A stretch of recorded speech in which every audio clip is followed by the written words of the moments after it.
Y'all are not ready for this one. Most of my life, I was actually homeschooled, but when I actually did go to school, I went to a very, very strict private school. This school was very old school as well, let me say. I grew up in a place where private schools were very, very prevalent. Like, we had a ton of private schools, and they were way more popular than public schools. Like, I want to say we had about 15 private schools within like a 30-minute radius. The main reason my mom chose this private school was because it was very small. There was only going to be 3 other people in my grade. They also required me to do a trial day, which basically meant I had to go in one day, dressed in like a fake uniform, and sit in the classroom all day. Also, like, I don't know how, like, what that did. That was like in the spring, and I wasn't going to be starting school there until back to school season, like in August. They also required me to test in, which isn't abnormal for private schools, but they made me be there over the summer almost every single day, testing, studying, doing all these different sorts of tests to get into their school. This school also was very ahead academically than any other school around there, which private schools around my area normally typically were. When I went to my other school, I was like 2 grade levels ahead because of how much they actually taught you. The biggest thing with this school is they were going to have you very well groomed, trained, and bred, basically. There was a lot of rules that you had to follow. One of like the grooming rules was like, obviously you had to be in uniform all the time. Like, if you were going to be wearing any sort of like hair accessory, it had to match your uniform. Your shirt always had to be tucked in. If you were a boy and you had a tucked in shirt, you had to be wearing a belt. You had to look presentable for school. You couldn't just like show up with wet hair. You had to say yes ma'am, no ma'am. We also had to have the same exact notes taken the same exact way. We had to have the same exact notebook.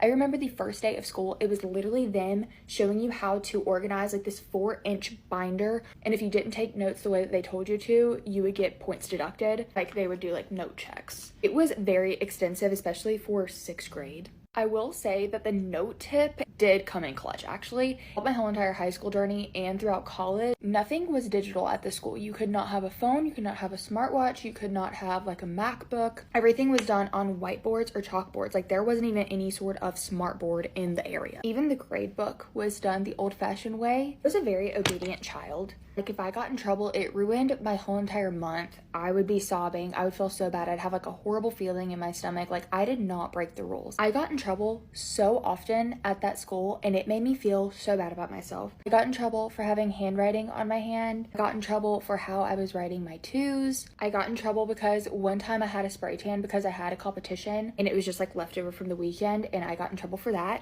I was given a Christmas solo, and in the middle of rehearsal for it, I accidentally spoke out of turn. The teacher pulled me aside and threatened to take away my solo because I was being disrespectful. When I say I was speaking out of turn, I accidentally said here, and I thought I heard my name, and it wasn't my name. They also, for some reason, didn't believe that bullying, like, existed. Going back to that Christmas solo, we obviously had, like, a little performance that we performed at, and I had a group of boys make fun of me and laugh at me during my solo. Like, it was, like, literally out of a movie. I ran out crying.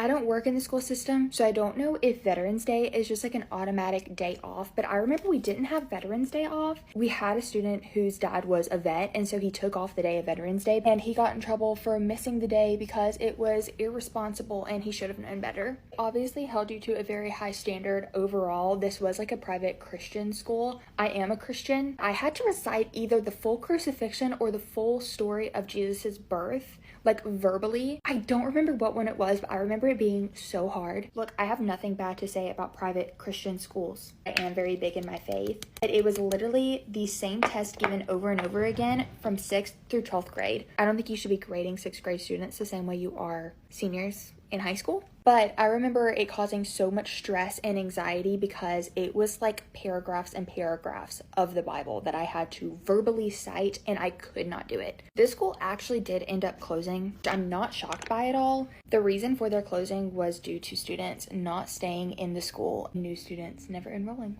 I have so many stories about that school. If you want more, I can dive into my brain. I still have contact with some of the students that I went to school with there. And talking to them years later, they had the same exact experiences, and some of them even had worse stories.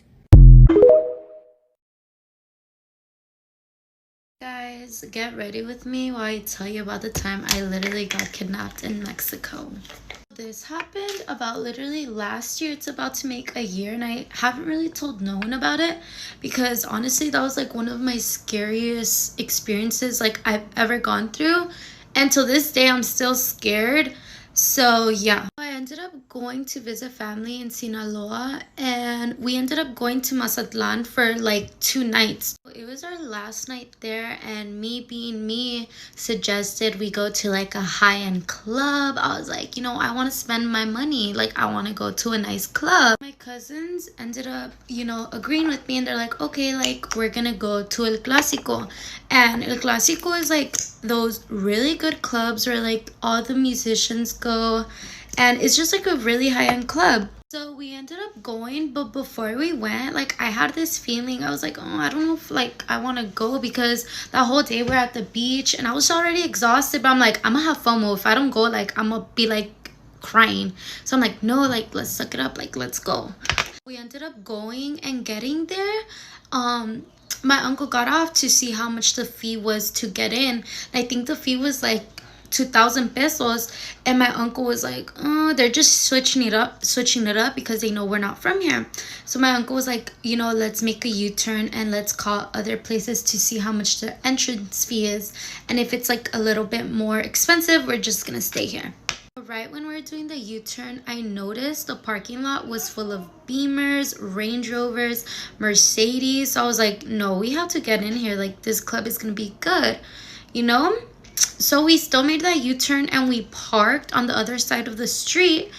And right when we parked, we noticed these police literally come behind us, and they started ringing their siren. The police started inspecting our car because they're like, you know, this car isn't from here. You don't have like this license plate. But we actually did. Before we got to the place, we actually ended up switching that because we knew it was going to be a problem over there. So we had it. Basically, they started like literally going through every inch of the car, and then my aunt was like, hey, like look at their hands, because they're known to stash drugs and blame it on you and get money out of you. So we're looking at their hands.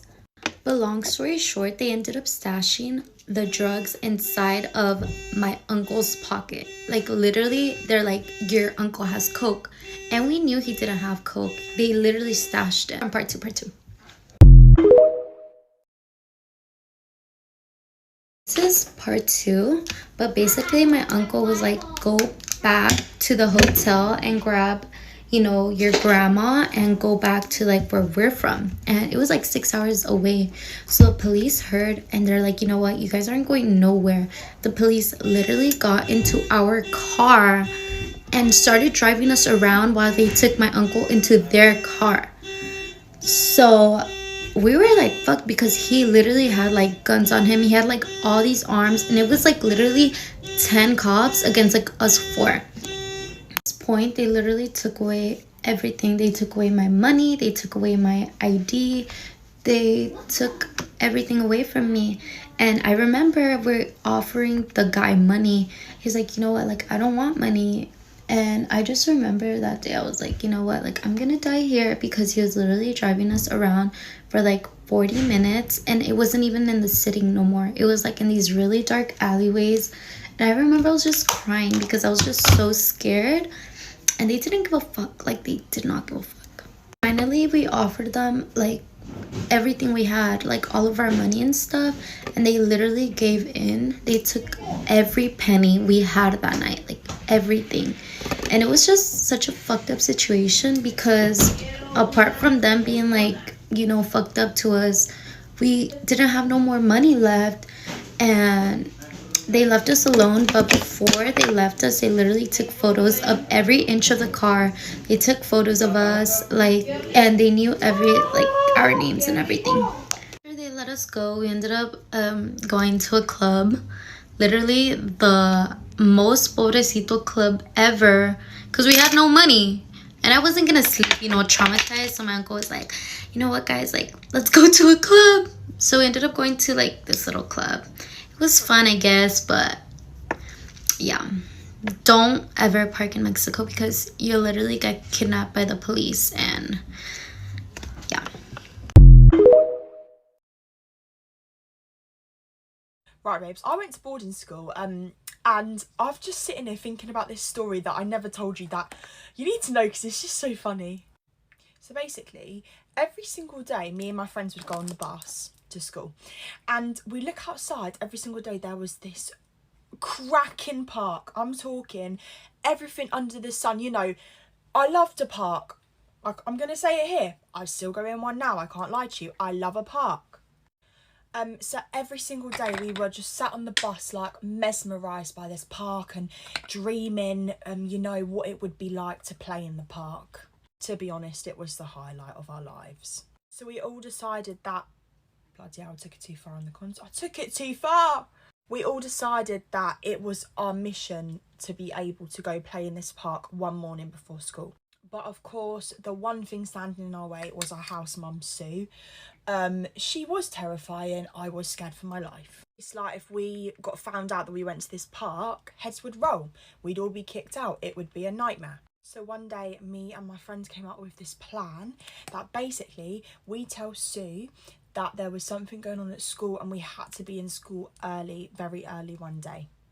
We thought we were geniuses, like, this is amazing, we're so clever. So the day had finally arrived. It'd been in the calendar for 2 weeks now.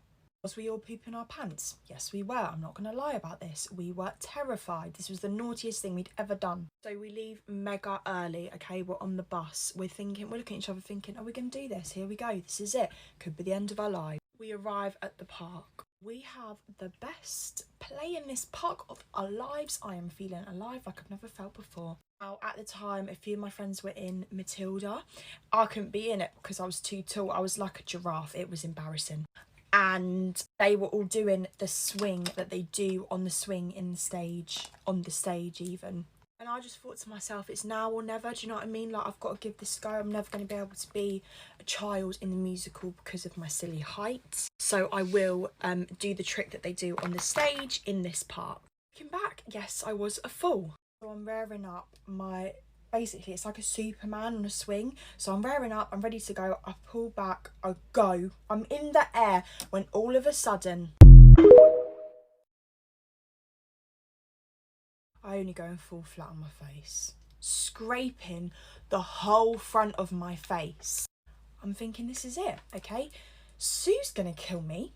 I'm not even worried about having a concussion at this point because she's gonna give me one. Number two, my mother doesn't know.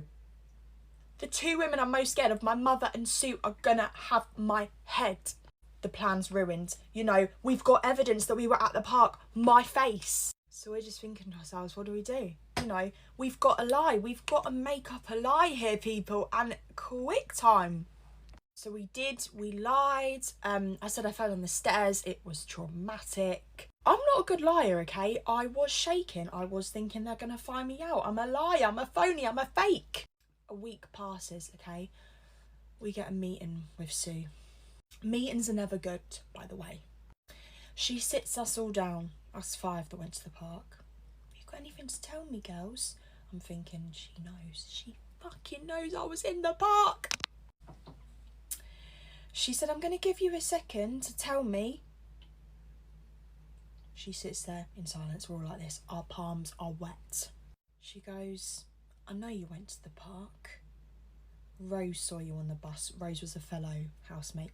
Rose saw you on the bus. She snitched us up, the snake in the grass. So yeah, that taught us to never go to the park again. Why is my best friend actually in love with my boyfriend? My boyfriend plays soccer, but he's on 2 different club teams, so I don't make it to all his games. But my best friend will text me every time before his game. I don't know how she finds out he has a game, because I said he didn't tell her, like, there's no one else on the team that she knows. And also, he's the only person that's on both the teams. Like, no one else is on both of these club teams. So there would be no one else that she would be asking or going there for. So every time that I say I'm not going to the game, she's there. And he tells me. But, like, she's never been to a game that I'm at. And the weird part is, like, his games, even the home ones, are, like, at least 20 minutes away. And the away ones are even farther, and she goes to the far-ass away ones that I can't make it to. Now, I've known about this for a while since it started, because he's been telling me, but I haven't said anything or done anything about it, because I was like, whatever, maybe there's another reason she's there, I don't know, she's just bored, needs something to do. But he said that, like, every game, she'll come over and be like, good job, congrats, blah, blah, blah. Or I'm sorry if they lost, whatever. Last week at his game, he said that she, like, was coming over to him and, like, starting conversation. And she was talking to him. It was super duper flirty. And he just kept saying, like, I have to go, I have to go. Then he got in his car and called me and told me about it right away. So now I'm getting ready to go to his game. And I told her that I'm not going. If she's there, then I'm gonna confront her and be like, what the fuck? Which, by the way, I know she'll freaking be there because she's at every single one. And, like, I guess there's been other instances where, like, the three of us have been together, like, at a party, whatever, in school, where she has been kind of flirty, but I was just always like, okay, I'm right next to her. So I guess at the last game, she, like, went over to him after the game was over, and she was like, she pulled up this picture on her phone of, like, this girl on her boyfriend's back, like, after one of his soccer games, and she was like, can we recreate this picture? And he was like, no.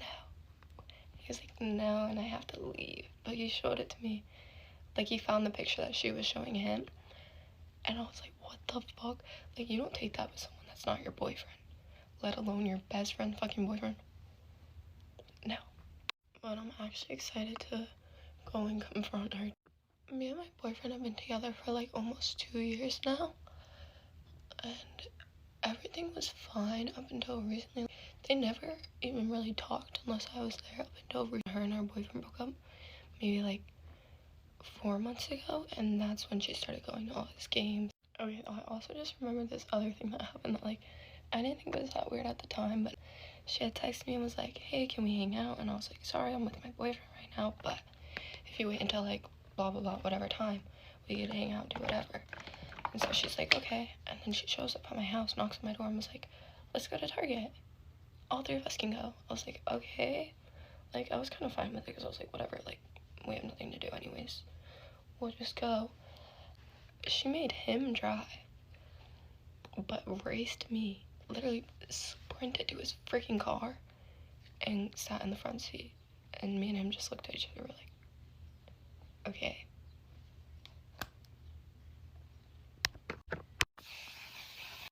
Time to go confront her.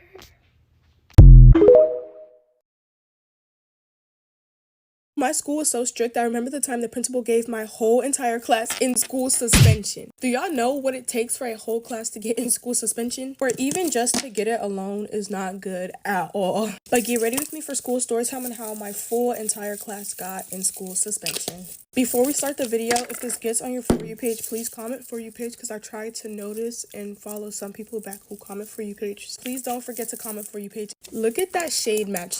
Okay, so we had just came back from lunch and we were about to take our quiz or whatever. And this one girl who was not supposed to be in our class walks in and she was arguing with this one girl. Like, they were talking at first because I guess she lost her water bottle and she blamed it on her. I don't know.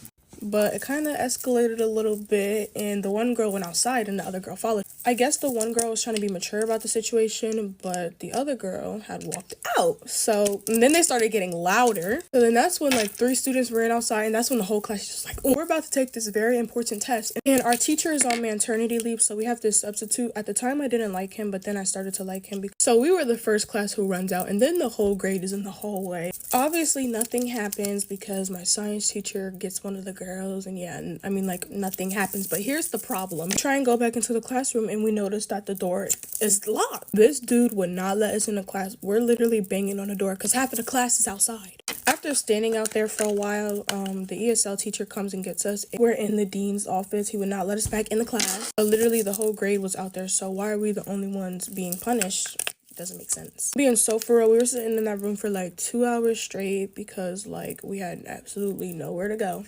He comes back and he says that we're all going to get in school suspension, but on a different day. So, for example, 10 kids would go per a day until we were all done. But the story does not end. So let me know if y'all want a part 2. If you stayed all the way to the end, comment down below a pink heart in the comments. Bye, guys, and have a great day. 500,000 followers is crazy. One of the craziest things I've ever done. Weird that I've never talked about this. Pacha liquid silk, by the way. So obviously I told you guys I don't come from money. Family was pretty much like, you have to fend for yourself. I was insistent on being in a sorority that cost $4,000 a semester. And you had to pay it all at once. So at 18 years old, I was like, damn, where do I come up with $4,000 in 2 weeks? During that time, I felt like random Instagram sugar daddies were like such the thing. Everyone had them in their DM. I find one that seemed the most realistic. It's like actually only gets crazy. I start hitting him up and he pretty much was really into feet. Within the day, I made $1,000 from sending this guy my feet. I shit you not, I kept it going. Next thing you know, I made the $4,000 that I needed. But I was like, I can't stop here. Look at all this money. So I keep going. And you have to remember, I'd never seen money like that in my life. So seeing, you know, like $3,000 in my bank account, I was shitting my pants. Eventually, he was like, I will pay you $30,000. And you, I didn't even know what he looked like. Anyway, he was offering to pay me $30,000 to fly me out to Miami, go to dinner with him, stay in a separate hotel, and leave the next day. I swear to God, like I would tell you if something else happened. Any person in their right mind would be like, no, that sounds dangerous. But I was broke and crazy. So I went. I didn't tell a soul. You know how stupid that is? That was probably the dumbest thing I've ever done. But then I got there, he had me staying at the Ritz-Carlton. At dinner with him, he pretty much says that he's really lonely, normal, good-looking guy. After the dinner, I went back to my hotel. He dead-ass wired me the $30K. And that's how I paid my sorority dues for like hella long. Obviously, don't ever do that. Anastasia lip liner for the first time. This brown refi gloss. I'll show you guys my outfit in another video. Stay tuned for more crazy stories. I promise they're never ending. And of course, I love you guys. Okay, bye. So I wasn't going to go out tonight. All the people that I was supposed to go out with had canceled on me, and I clicked on one of my friends' private stories, and it turns out they're all still going out. I guess I just didn't get the memo. So I planned on going out tonight. It was going to be a whole thing. I was going to mob a bunch of the bars with a group of friends. We were all going to pregame together. I was really excited. The vibe was so good. I was ready to go out and have a good time. But I got this text from somebody I was supposed to go out with. And they were like, hey, we're not going out anymore. We're all not really feeling it. Plus, I have a lab tomorrow. I need to study. I can't go. Nobody wants to go out. And I was just like, damn, because I really wanted to go out. So I was literally just chilling, doing my nightly social media scroll bed rot. I am on Snapchat. I'm just clicking through stories, and one of my guy friends who I was supposed to go out with, his private story came up, and it was the group of people that I was supposed to go out with tonight, and they were all playing Pong. I thought we were all too tired to go out. I thought that we had a lab in the morning.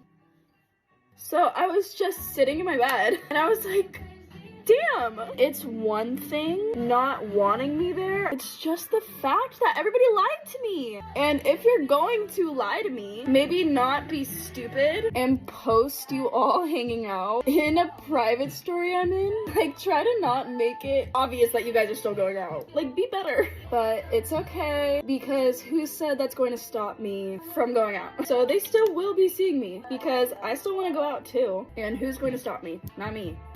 Let's have a good night. Here's today's look. Love you. Bye.